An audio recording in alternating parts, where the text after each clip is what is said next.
সন্ত্রাসী দল। আপনাদের এই পাকুড়ে ইউনিয়নে কিন্তু মুড়ে মুড়ে পয়সা বাধা দিছে, দিছে না? তাদের কি হওয়া উচিত? এই ইউনিয়নের চেয়ারম্যান কিন্তু আছেন, কেউ ছাড় পাবেন না। বিশেষ করে আমার হাত থেকে, দেশ নায়ক জনাব তারেক রহমানের হাত থেকে কেউ ছাড় পাবেন না।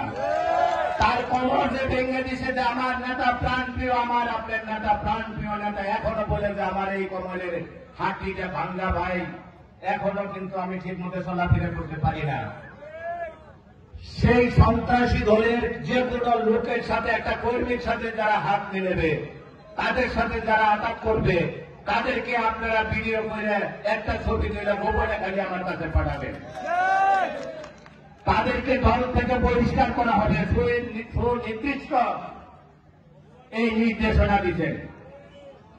কোন আওয়ামী লীগের নেতা কর্মী বিএনপিতে যোগদান করতে পারবে না, জাতীয় পার্টির কোন নেতা কর্মী বিএনপিতে যোগদান করতে পারবে না, জামাতের কোন নেতা কর্মী বিএনপিতে যোগদান করতে পারবে না। বিএনপি ইনশাল্লাহ একাই, আশা করি আল্লাহ আমাদের সাথে সরকার গঠন করবে।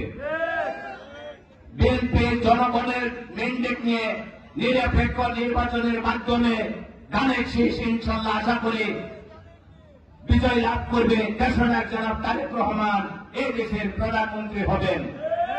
এই দেশের দেশনায়ক জনাব তারেক রহমান যখন প্রধানমন্ত্রী হবে, শেরপুরটা চালাইতেছে কে বলেন তো? দুইজন লোক। একটা হইতেছে জনাব মাহমুদুল হক রুবেল ভাই, সে কে? সাবেক এমপি, জেলা বিএনপির সভাপতি। আরেকজন চালাইতেছি আমি।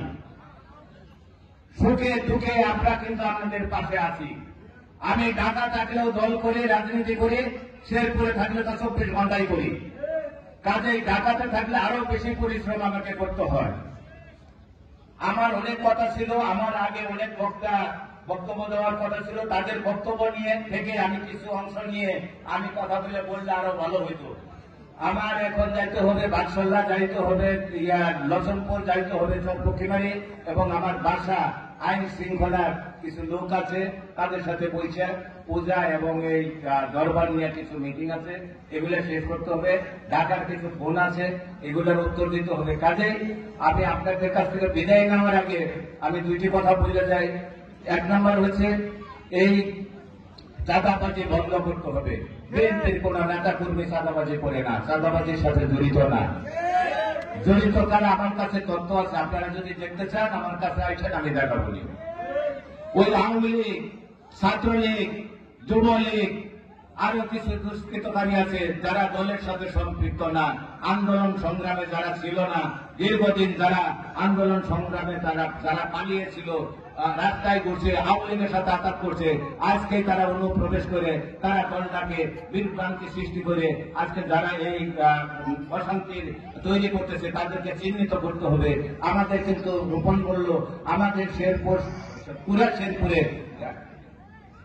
টোটাল 5টা উপজেলাতে 52টি ইউনিয়ন আছে। সেই 52টি ইউনিয়নে প্রতিটা ইউনিয়নে কিন্তু 9টা করে ওয়ার্ড আছে এবং কি 4টা পৌরসভা আছে। 4টা পৌরসভাতে আবার 9টা করে ওয়ার্ড আছে।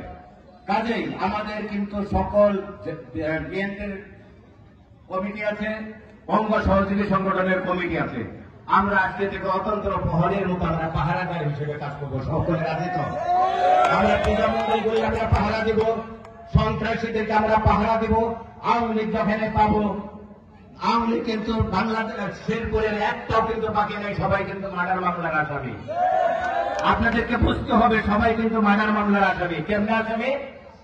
আসামি যদি 150 জন হয়ে থাকে, ওখানে আরো 500 জন ধন আছে, যারাই ধরা হবে সে ওই মার্ডার মামলার আসামি হবে। 13 জন মারা গেছে। কাজেই ওদের দেখে কোন আওয়ামী লীগ তো চিরাতরে শেষ হয়ে গেছে, ওদের নেতৃত্ব পালাইছে। আর যারা আছে তাদের অনুসারী যারা আছে তারা তো আমাদের সাথে আমাদের সাথে চেষ্টা করতেছে যোগাযোগ করার জন্য। বিশেষ করে আমি কোন আওয়ামী লীগের সাথে কোন আঘাত করি না, যোগাযোগ রাখি না, ফোন করলেও আমি ফোন ধরি না, পরে আমি ব্লক মেরে দিই। জানি না আবার করবে, আমি ব্লক মেরে দিই। তাহলে আপনারাও একটু দেশনাথ জনাব তারেক রহমানের নির্দেশগুলি শুনেন।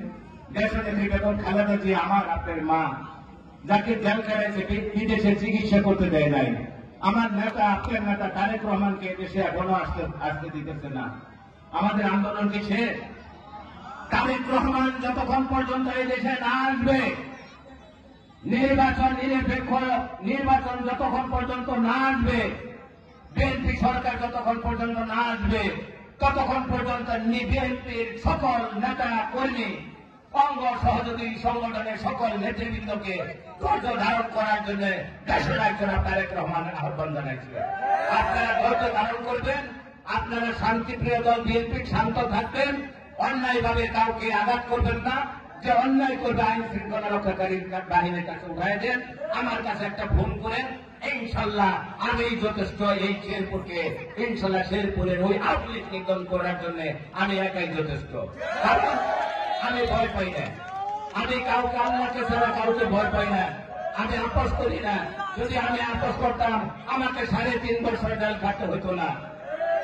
আমি যদি আপোষ করতাম, আমার 24 তারিখে আমার ফ্যাক্টরিটা ভেঙে দিছে, সেই ফ্যাক্টরিটা ভেঙে দিয়ে লুট করছে, আমি যদি আপোষ করতাম তাহলে আমার ফ্যাক্টরিটা ভাঙতো না। আমার ফ্যাক্টরি থেকে বিএনপির নেতা কর্মীদেরকে এবং বিভিন্ন চর এলাকা থেকে যখন ওখান থেকে টাকা সাপ্লাই দেওয়া হতো, ঘুরে ঘুরে ওরা বাইর করছে, বিকাশ নাম্বার বাইর করছে, বের করে সেই চৈরা লোকদেরকে আসামি দিছে।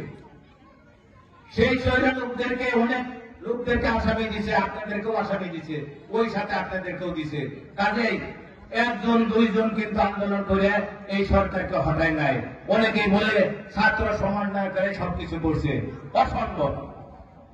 আমাদের 17 বছরের আন্দোলনের সাথে তারা যোগ দিচ্ছে এবং আমার দেশনায়ক জনাব তারেক রহমান ছাত্রদেরকে, সেই ছাত্রদের আন্দোলনকে সমর্থন করছে, আমাদেরকে মাঠে নামাই দিয়েছিল যে আপনারা সহযোগিতা করেন। আমরা কিন্তু কেউ পালায় থাকে নাই, পালায় থাকলেও আমরা কিন্তু পালায় থাকতে থেকে আমরা কাজ করছি, গোপনে প্রকাশ্যে আমরা কাজ করছি। আমরা